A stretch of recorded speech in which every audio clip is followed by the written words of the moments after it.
Hello everybody, how are you doing? Welcome to part 2 of Watch Dogs Sucks. Now I want to start off by talking about the hacking, because this is what the game revolves around.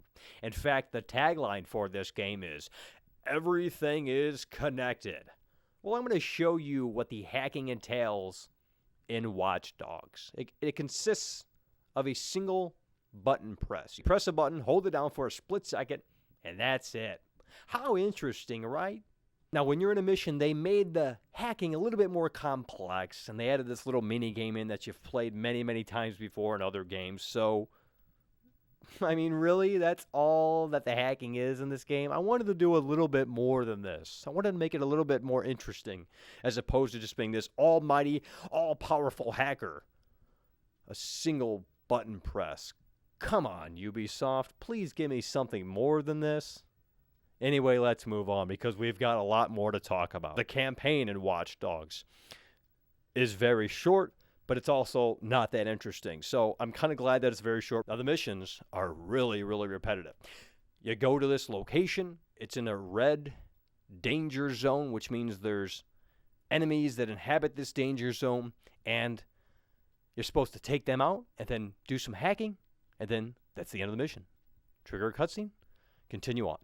Same old thing every single time you do the missions. And I don't like that. I want some diversity. And once you clear the danger zone, you're free to roam around. No sense of urgency or anything like that.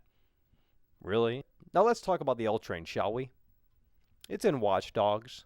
And the LTrain is arguably one of the most iconic things about Chicago. What did they do? They copy and pasted every single station. All of the LTrain stations are the exact same, which is not the case in real life, of course. And the trains are not on a schedule. They just completely disappear and then reappear instantly. It's kind of funny. Now, I know what you're thinking. Michael, it would be annoying if you had to wait for the LTrain. You don't have to wait for the LTrain. You can go right up to the map and fast travel whenever you would like. So it really does kill the immersion when you got these trains disappearing and then reappearing instantly.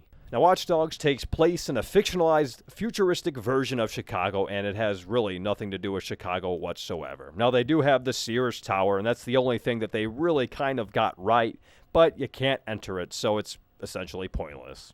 Heading over to Millennium Park, they have the Bean, which looks nothing like the Bean. This is laughable at best. I don't know what they were thinking. I mean, just look at this. May Stadium? What the hell is May Stadium? May Stadium doesn't even exist. Are they talking about the Chicago Stadium, the one they tore down back in the 90s?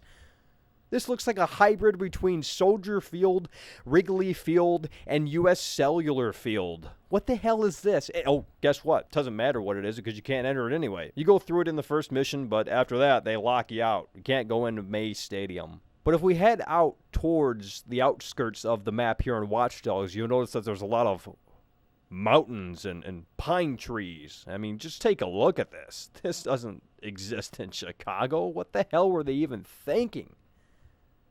And there's nothing to do out here. It's boring. Why even include a little countryside with pine trees and mountains when you can't do anything out here? But then again, you can't do anything in the city either. It's just a boring, monotonous little playground. I guess since the developers were bored with their own game, and maybe this is the reason for the delay, they added digital trips. They've got one called Madness, Alone, Psychedelic, and Spider Tank. And these are very, very boring. I'm just being honest with you. I'm sorry if you don't agree with my opinion, folks, but I don't know anyone who spends more than 5 minutes with these little digital trip mini games here in Watch Dogs. There you have it, folks. That's Watch Dogs. A game that could have been so much more. Maybe they had developmental problems. Maybe they just didn't really care. Maybe they didn't have enough time. I don't know what the case might have been. But the fact of the matter is that the game is not as great as it could have been.